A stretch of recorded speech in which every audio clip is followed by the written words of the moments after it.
এই বিদ্রোহী বাহিনীটির প্রকাশ্য দাবি মিয়ানমারের রোহিঙ্গাদের নাগরিকত্ব ফিরিয়ে দেয়া, নিরাপদ প্রত্যাবাসন এবং জাতিগত নিপীড়নের অবসান। তারা বলছেন এসব করতে কূটনৈতিক সহ সকল প্রচেষ্টা ব্যর্থ হয়েছে, যার কারণে তারা অস্ত্র হাতে নিয়েছে।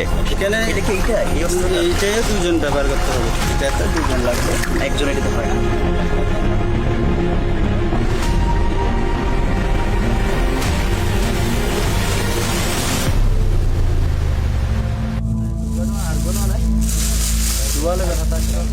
তাদের হাতে রয়েছে অত্যাধুনিক সব অস্ত্র।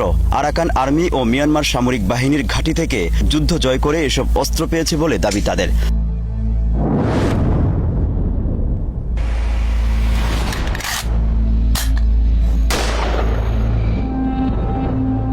অস্ত্রগুলো পর্যালোচনা করে দেখা গেছে চীন, রাশিয়া, যুক্তরাষ্ট্রে তৈরিকৃত এসব অস্ত্র তারা ব্যবহার করছে।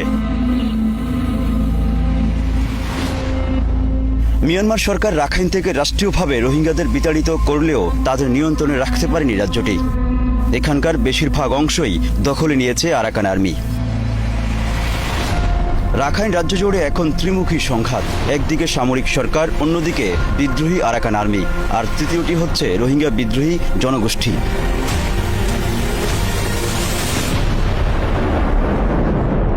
যার মধ্যে সবচেয়ে সুসংগঠিত আরএসও। শুধু মায়ানমার সরকার একসাথে আমাদেরকে জুলুম করে নাই, সাথে সাথে ওখানে যেটা আরাকান আর্মি নামক যেটা বিদ্রোহী দল আছে, ওনারা এক নম্বরে থাকবে। ওনারা মায়ানমার সরকারের কোচিং দিয়ে বারবার আমাদেরকে জুলুম করাচ্ছে। এখনও আরাকান আর্মি যারা, তারা আমাদের জাতির উপর জুলুম অত্যাচার করতেছে।